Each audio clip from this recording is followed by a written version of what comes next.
On center stage, we find Daniel praying on his knees. Daniel is well loved by the king, but also follows God. This sometimes gets him in trouble. Daniel was praying one night when he looked up and saw the king's guard approaching with a fierce sword. Daniel, the king's guard, said, "This is horrible. You can worship no one but the king." Daniel, struck with fear, fled the scene. The guard dashed after him, and as Daniel climbed up the wall, the guard grabbed his foot and dragged her back down. As she turned, she pulled her back towards the pit.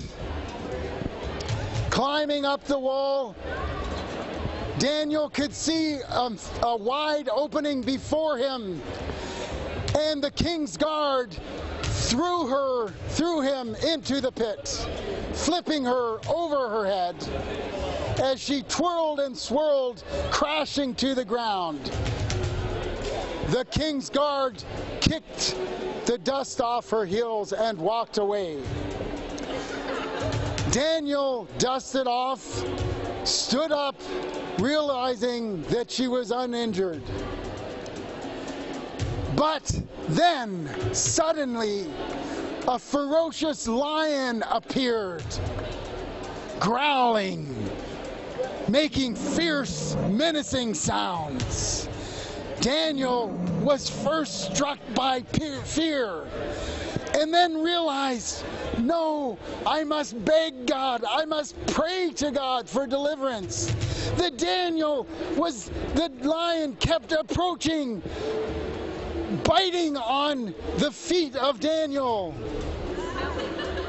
clawing fiercely as Daniel cowered in fear.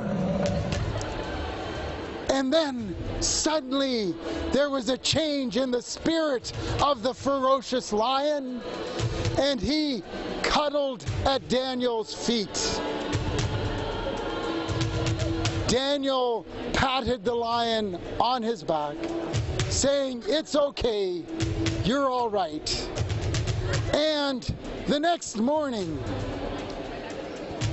the king came in fear that Daniel had been shredded by the ferocious lion, and looked down and said, "Daniel, has your God rescued you from the lion?"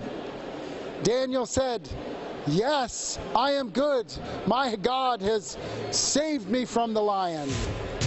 The king was overjoyed and threw a ladder down into the pit, and Daniel climbed out, and the lion became its ferocious self once again, roaring as it walked off the stage. Roar, roar, roar.